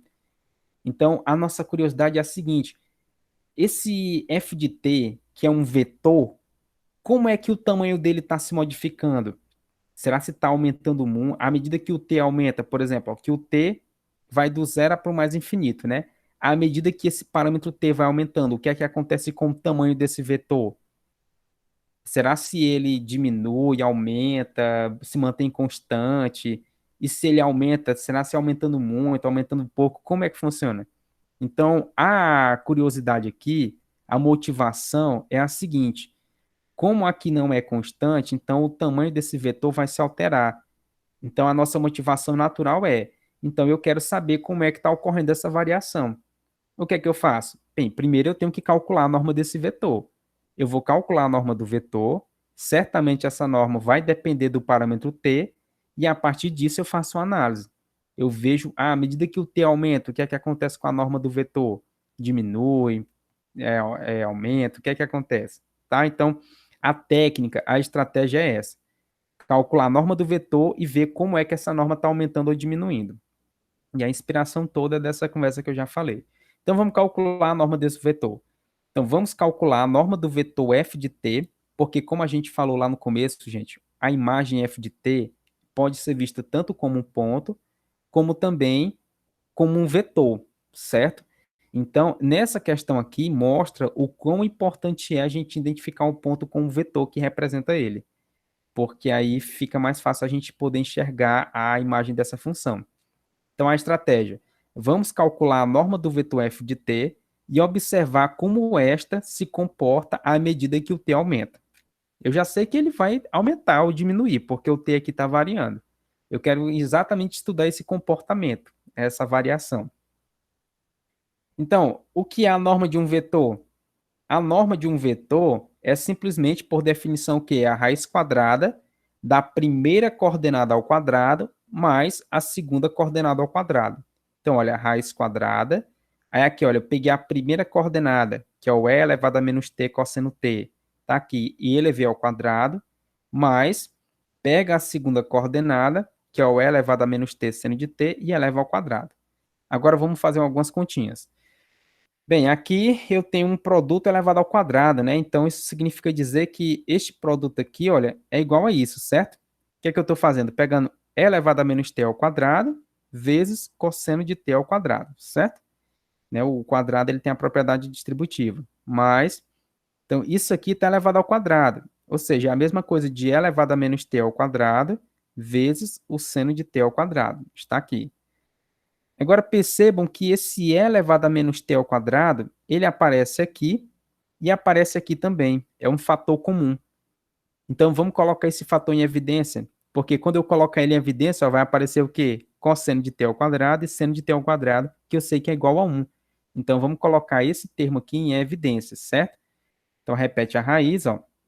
Aí coloca o e elevado a menos t ao quadrado em evidência, abre parênteses, né? Dividindo isso aqui por isso, vai sobrar só cosseno ao quadrado de t, mais dividindo isto aqui por isto, ó, cancela os iguais, vai sobrar só seno ao quadrado de t, tá aqui. Bem, isso aqui a gente já está cansado de falar hoje, né? Relação trigonométrica fundamental é igual a quanto? É igual a 1. Então, olha, só que eu não substituí ainda. Eu fiz o seguinte, ó. Eu logo cancelei aqui esse quadrado com a raiz, tá? Posso tirar esse número aqui sem me preocupar com o módulo, porque esse número é elevado a menos t, ele é sempre positivo. Por mais que aqui esteja um sinal de menos, mas para qualquer valor de t que você colocar aqui, 0, 1, 2, 3, 10, menos 10, isso aqui é sempre positivo, tá? Então, ó, cancela esse quadrado com essa raiz, o e elevado a menos t vai lá para fora da raiz, tá aqui. Aí aqui dentro vai sobrar só a relação trigonométrica fundamental. Quanto que é isso aqui, gente? É 1. Raiz quadrada de 1 é 1. 1 vezes e elevado a menos t é e elevado a menos t. Então, isso aqui é simplesmente e elevado a menos t, tá? Porque isso aqui é 1. Aí fica a raiz quadrada de 1, que é 1. 1 vezes isso aqui é isso aqui mesmo, certo? Elevado a menos t. Então, gente, olha que coisa bacana. Eu sei que o módulo desse vetor f de t, no final da história, ele é simplesmente e elevado a menos t.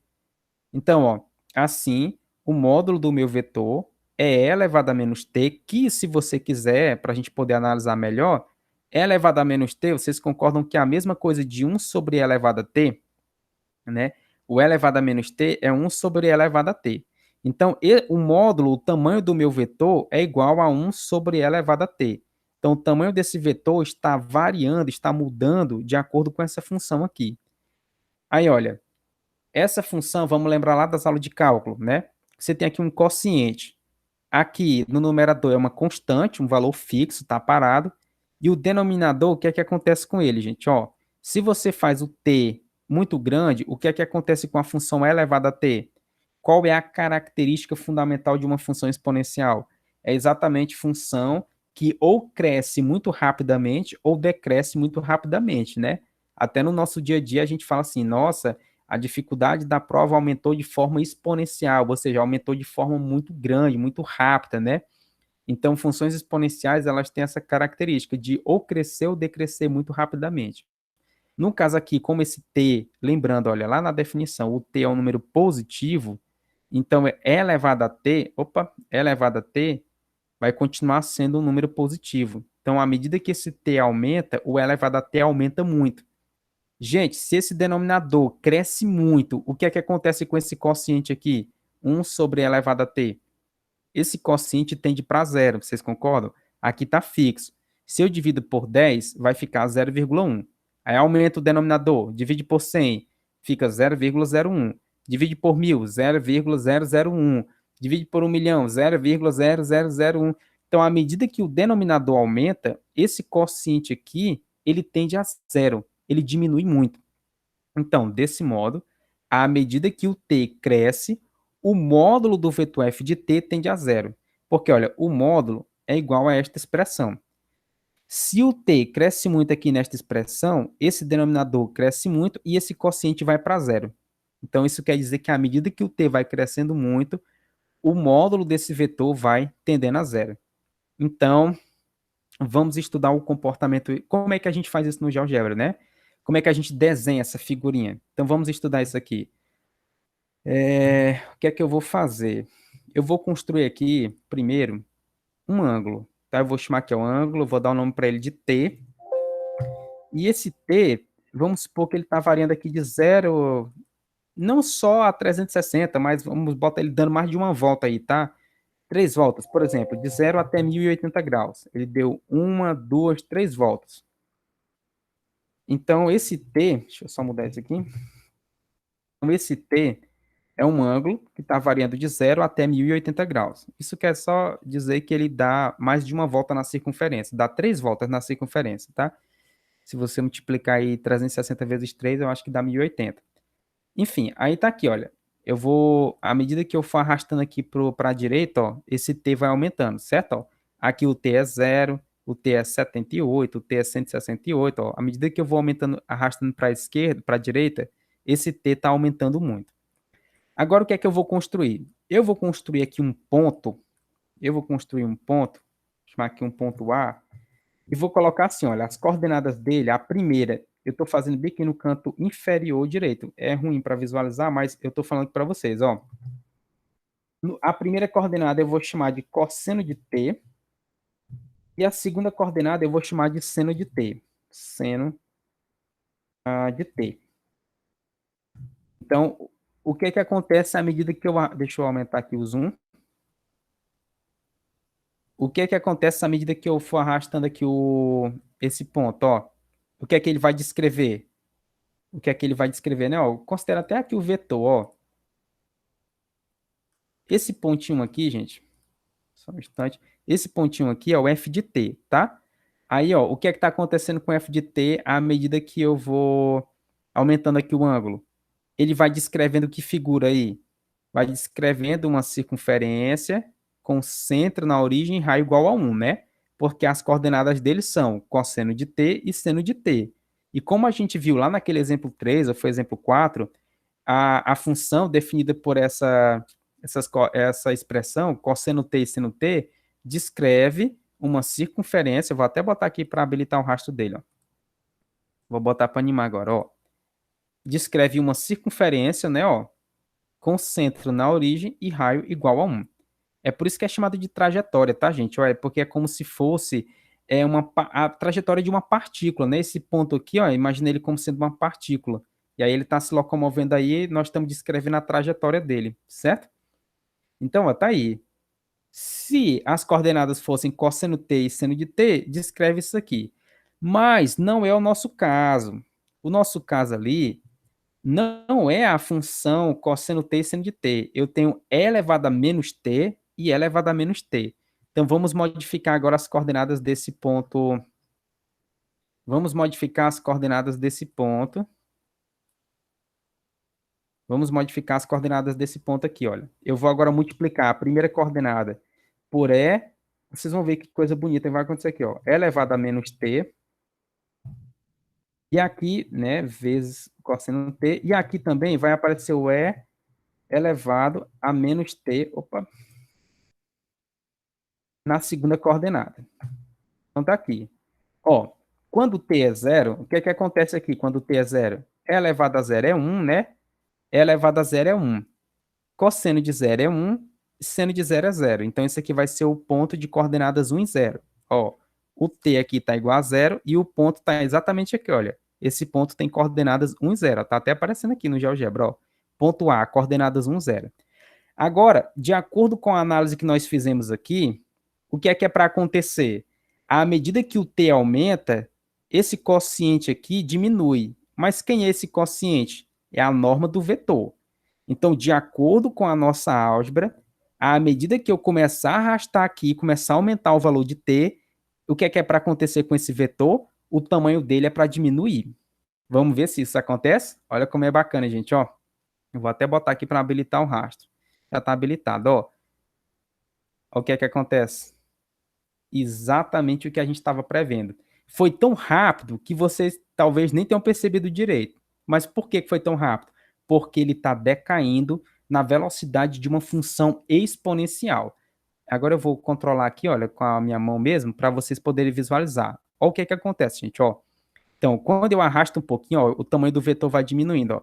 Diminuiu, diminuiu, diminuiu também, ó. Foi diminuindo, diminuindo. Inclusive aqui dá para a gente ainda visualizar melhor, ó. Tava no 1, à medida que eu vou aumentando o t ali, ó, ele tá diminuindo, né, ó. Diminuiu. Quando chega bem aqui, olha, agora que eu me desloquei 168 graus, o vetor já está com um tamanho bem pequenininho. Então, ó, foi diminuindo, diminuindo. Aqui a gente pensa que ele já sumiu, né? Mas ele não sumiu ainda. Se a gente desse um zoom, a gente ia ver que ele ainda tem um tamanhozinho aqui. É porque já está tão pequeno que não dá mais para a gente visualizar nessa escala que a gente está trabalhando, ó. Diminuiu, diminuiu e assim por diante. Então, gente, é uma espiral logarítmica. A imagem dessa função ali, é elevado a menos t cosseno t, elevado a menos t seno t, é a famosa espiral logarítmica, certo? Que é exatamente essa figurinha que vocês estão visualizando aqui, ó. Ela vem aqui e vai diminuindo. Por quê? Está de acordo com o que a gente previu ali, não foi? À medida que eu vou aumentando o parâmetro t, o vetor vai rodando, mas ele vai encurtando o tamanho dele. Então é por isso que isso aqui não fica uma circunferência. Se eu rodo o parâmetro t e o vetor não muda de tamanho, eu vou obter uma circunferência, né? Agora, como eu estou rodando aqui o parâmetro t e ele está diminuindo de tamanho, então ele vai criando esse formato de caracol. Vai ficando aí no formato de uma espiral logarítmica, tá? Então, esse exemplo aqui eu acho muito bonito. Não sei vocês, mas isso aqui eu acho bonito demais, ó. Muito bacana, né? Você faz uma análise aqui na álgebra e quando vem para a geometria, pá, eureka, dá certo. Aí, gente, para a gente poder finalizar a aula, e eu vou depois apresentar um outro, mas deixa eu logo apresentar esse exemplo, porque caso não dê tempo, pelo menos a gente fecha o conteúdo que eu tinha previsto para hoje. O próximo exemplo é o seguinte: desenhar a imagem de uma função, ó, que está indo aqui de 0 até 2π, então o parâmetro t está dando uma volta completa, dada por f de t igual a 2 cosseno t seno de t. Aí você olha com calma, esquece o 2 aqui por um instante. Ó. Se fosse só cosseno de t e seno de t, o que é que seria isso aí? A gente já viu várias vezes aqui na aula de hoje. Se fosse só cosseno de t e seno de t, é o quê? É uma circunferência de centro na origem e raio igual a 1, certo? Só que aqui eu estou modificando uma das coordenadas. Eu estou multiplicando aqui por 2. Se eu tivesse multiplicado aqui também por 2, seria o quê? Uma circunferência de centro na origem e raio 2. Mas eu estou modificando só um dos parâmetros. Eu estou modificando só o parâmetro aqui x. O que é que vocês acham que vai ser isso aqui? Só de olhar assim, vocês acham que vão ser o quê?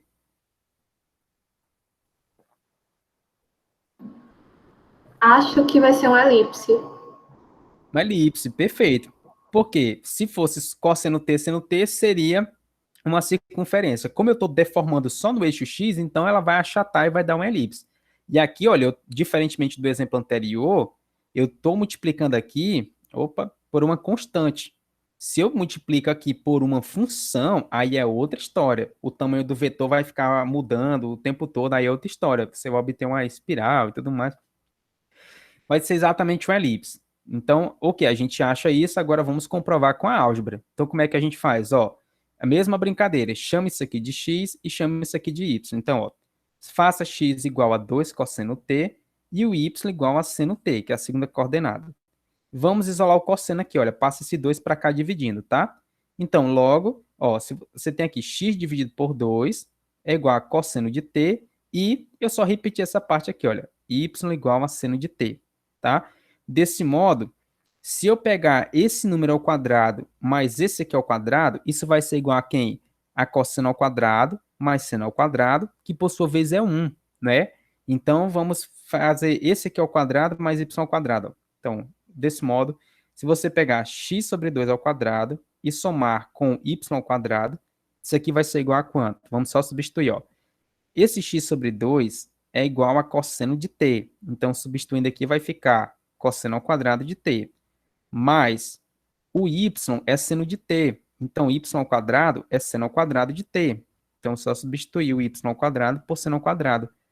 A famosa relação trigonométrica fundamental. Isto aqui é igual a 1. Aí, olha, qual é a equação que eu estou obtendo aqui? Então, ó, logo, eu obtenho que x ao quadrado sobre 2 ao quadrado, né? Ó, essa expressão é a mesma coisa, ó, de x ao quadrado sobre 2 ao quadrado, mais y ao quadrado igual a 1. Aí, só para deixar mesmo do jeito que a gente viu na nossa revisão, vamos fazer o seguinte. Debaixo desse y aqui, eu posso supor que tem 1 ao quadrado, né?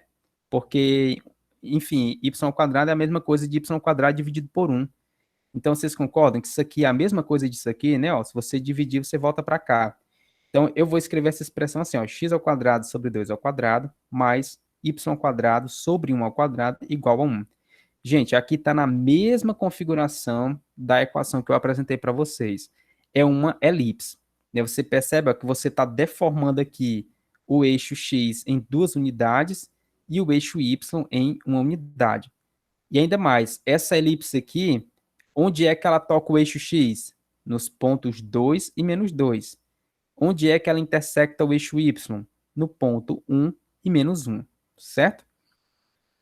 Então, ó, se você faz o seguinte, o nosso t está variando de 0 até 2π, né? Se o t estivesse variando de 0 até π, então não é a elipse toda, é só a parte dela que vai de 0 até π. Mas vamos fazer aqui com calma, ó.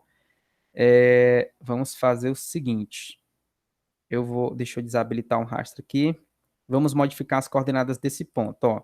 Então, o que eu tenho ali é 2 cosseno de t, não é?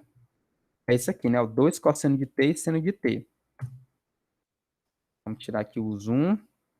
Eu obtenho esse pontinho aqui. Então, as coordenadas dele eu botei, ó, 2 cosseno de t e seno de t, igual a função aqui, ó, 2 cosseno de t e seno de t. Vamos fazer o t variar de 0 até 2π, para ver se descreve mesmo uma elipse, que passa pelo ponto 2 e menos 2 no eixo x e pelo ponto 1 e menos 1 no eixo y, né? Vamos comprovar. Então, deixa eu só modificar bem aqui. Eu vou botar aqui 360 graus, tá? Que é de 0 a 2π. Tá terminando, viu, gente? Vocês têm aula aí de álgebra, mas tá terminando aqui, ó. Então, vamos fazer, ó, o que é que acontece, ó? É uma elipse, né, ó? Eu vou habilitar o rastro aqui, certo? Mas é uma elipse. Então, eu vou habilitar o rastro desse ponto e eu vou fazer aqui, olha, vou botar para animar. Então, vamos lá. O parâmetro t vai começar a rodar ali de 0 até 2π. O que é que acontece aqui, ó? Qual é a figura que está sendo descrita? Qual é a trajetória que está sendo descrita? É uma elipse, né, ó? Igual a gente previu, ó, no eixo y passa pelo 1 e pelo menos 1, e no eixo x passa pelo 2 e o menos 2. Certinho, né? Então, é muito bacana usar o GeoGebra porque a gente faz as contas ali e depois vem aqui e confirma que o que a gente está fazendo é verdade, né? Não tem nenhum equívoco. Então, muito bem. Aí, o que é que diz o nosso próximo exemplo aqui? O próximo exemplo só diz o seguinte, olha, da mesma forma que você deformou aqui com relação ao eixo x, você pode deformar também com relação ao eixo y, ou seja, multiplicar aqui por uma outra constante, que no caso aqui é o mesmo exemplo, ó, só que em vez de deixar aqui 1 seno de t, eu botei 3 seno de t. Então, o que é isso aqui? Vai ser uma... Eu já sei, intuitivamente falando, que vai ser uma elipse. Por quê? Se fosse só cosseno de t e seno de t, é uma circunferência de centro na origem com raio igual a 1. Como eu estou multiplicando aqui por 2, uma constante, e aqui por 3, então isso quer dizer que eu estou deformando aqui de 2 unidades no eixo x e estou deformando com relação ao eixo y em 3 unidades. Então, isso vai me dar uma elipse. Mas como é que a gente comprova isso algebricamente? Então, você faz a continha, ó, chama isso aqui de x e chama isso aqui de y. É a mesma argumentação. Isolo o cosseno aqui e isolo o seno. Então, x sobre 2 vai ser igual a cosseno e o y sobre 3 vai ser igual a seno, né? Logo, x sobre 2 é igual a cosseno, y sobre 3 é igual a seno. E o que é que eu vou fazer? Eu vou pegar esta quantidade ao quadrado mais esta quantidade ao quadrado, porque aí vai ficar igual a cosseno ao quadrado mais seno ao quadrado, que é 1, certo? Então, vamos fazer, ó. Pega x sobre 2 ao quadrado mais esse y sobre 3 ao quadrado. Isso aqui vai ser igual a quanto? Ah, x sobre 2 é cosseno de t. Então, x sobre 2 ao quadrado é cosseno ao quadrado de t. Y sobre 3 é seno de t. Então, y sobre 3 ao quadrado é igual a seno ao quadrado de t. Só que isso aqui é 1. E agora vamos só reescrever essa equação aqui, ó. X ao quadrado sobre 2 ao quadrado. Percebam que eu nem coloco aqui igual a 4, igual a 9, tá? Que é para ficar nos mesmos moldes da equação que eu apresentei, tá? Então, x ao quadrado sobre 2 ao quadrado, mais, e fica melhor para a gente identificar os pontos de interseção. Y ao quadrado sobre 3 ao quadrado é igual a 1. O que é isso aqui? É uma elipse que deve intersectar o eixo x no ponto 2 e menos 2 e o eixo y no ponto 3 e menos 3. Então, vamos lá, modificar os parâmetros aqui do meu ponto. Então, ó, esse ponto aqui, deixa eu tirar o rastro, vou modificar os parâmetros dele, ó. Então, 2 cosseno t, e aqui apareceu agora um 3, não foi na segunda coordenada, ó. 3 seno de t. Então, tá aqui. Vamos agora colocar aqui o parâmetro para rodar, e eu vou habilitar o rastro. Vamos ver que tipo de figura que ele vai gerar, ó. Deixa eu só tirar o zoom, porque ele vai passar aqui pelo 2 e menos 2, né? E 3 e menos 3. Ok. Então, aqui, ó. Ó. Na verdade, é ao contrário, né? Tá aqui 2 menos 2 e 3 menos 3, né? Mas tá certinho com o que a gente falou, não foi, ó? No eixo X, passa pelos pontos 2 e menos 2, tá aqui, ó. 2 e menos 2. E, deixa eu tirar o zoom. Pronto. E no eixo Y, 3 e menos 3. Tá aqui, ó. No eixo X, 2, vai passar aqui pelo menos 2. E no eixo Y, passou aqui pelo 3 e aqui pelo menos 3, tá? É uma elipse também. Então, gente, muito bacana, né, esses exemplos. Então, o objetivo da aula de hoje era exatamente isso aqui, fazer com que vocês, primeiro, entendessem o que é uma função vetorial, por que que ela tem esse nome, e depois aprender técnicas de como traçar a imagem ou a trajetória de funções vetoriais. Aí tem só um exemplo aqui muito, aqui é o último exemplo do slide. Tem um último exemplo aqui, dá tempo ainda? Eu acho que dá, né?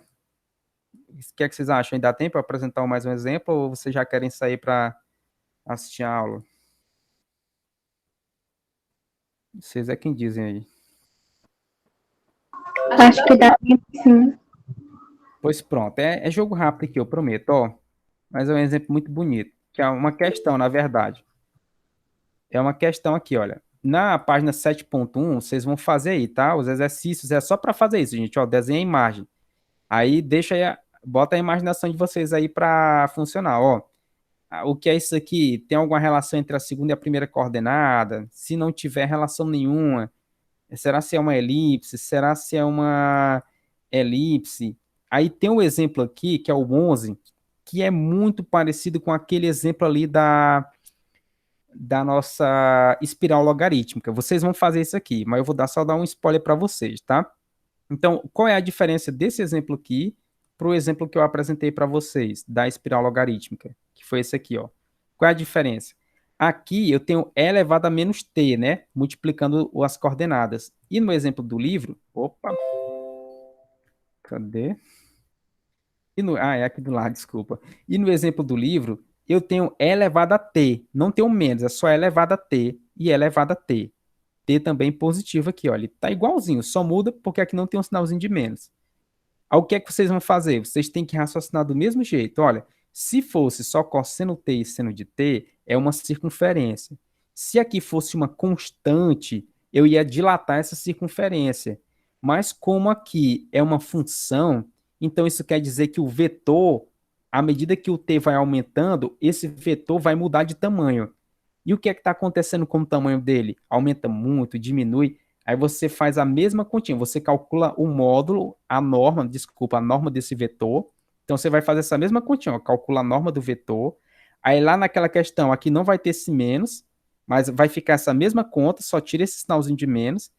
No segundo passo, vai ficar a mesma coisa, só tira o sinalzinho de menos. Aqui vai ficar a mesma coisa, só tira o sinalzinho de menos. E aqui vai ficar, olha, a mesma coisa, só tira o sinalzinho de menos. Quando vocês fizerem a continha, vocês vão ver que o módulo do vetor f de t, ele é igual a e elevado a t. Ele é igual a e elevado a t. Então, em vez de ser 1 sobre e elevado a t, o módulo dele vai ser e elevado a t. Gente, mas se o módulo do vetor... Esse aqui já tá bom, né? Se o módulo do vetor, gente, é e elevado a t, o que é que acontece quando o t é ali número positivo? O que é que acontece quando esse t cresce? O que é que acontece com o módulo desse vetor? Eu estou dizendo o seguinte, vocês vão encontrar isso aqui, ó, que o módulo do vetor f de t, ele vai ser igual, não é mais 1 sobre e elevado a t, vai ser simplesmente ele vai ser igual a e elevado a t. É isso aqui. Vocês vão obter isso, ó. Vou comentar aqui para vocês visualizarem. Ó, vocês vão obter isso aqui. Aí, bora já já. que foi que aconteceu? Pronto, tá aqui.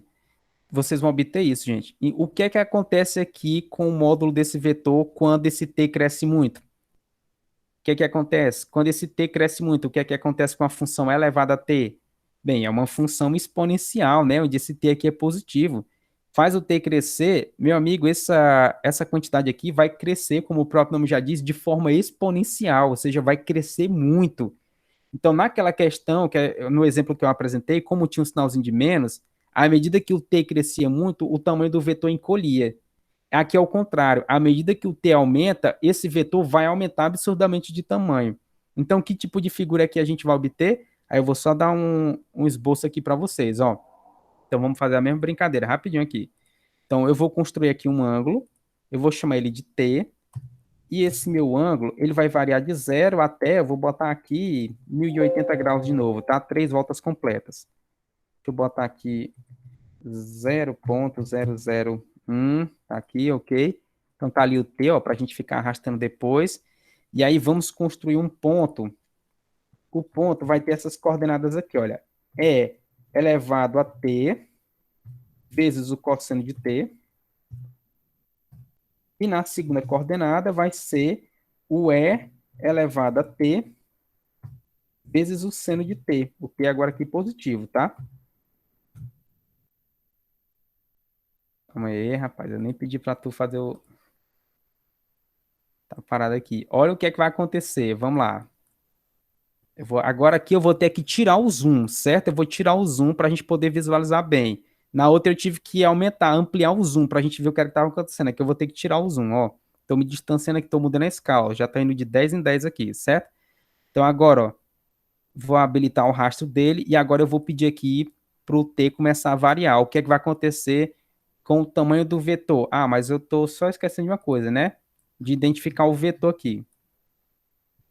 Vamos só traçar o vetor, ó. O vetor é o que sai da origem até este ponto A, certo? Esse vetorzinho aqui, pronto. Vamos ver o que é que acontece com o tamanho desse vetor à medida que esse t aumenta. Então, ó, vou agora pedir para o programa animar aqui para mim, ó. Ó o que é que está acontecendo com o tamanho do vetor. Já nem visualizamos mais na tela, ó, certo? Então, é uma espiral também.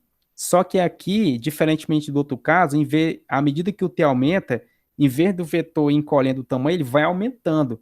Ó o tamanho do vetor aqui. Aqui, ó, ele já aumentou muito, aqui aumentou muito, ó. Eu me desloquei 156 graus, olha o tamanho do vetor aqui. Ele começou bem pequenininho, olha o tamanho que ele já está aqui. E aí continua, ó, certo? Continua aqui que a gente nem consegue mais ver. Mas, enfim, é uma espiral logarítmica também, tá? Ó. Essa espiral logarítmica, gente, ela é incrível, sabe por quê? Porque ela aparece de forma natural nos processos da natureza.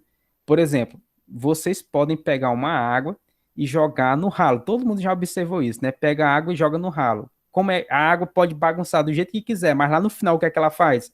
Ela roda em formato de espiral logarítmica. As galáxias estão se expandindo. É de forma aleatória? Não. É em formato de espiral logarítmica. Então, por quê, né? Você pega, tá escovando os dentes, abre a torneira, vai cair no final espiralando. Pega um balde d'água e joga de qualquer jeito no ralo, no final ele vai fazer aquela espiral.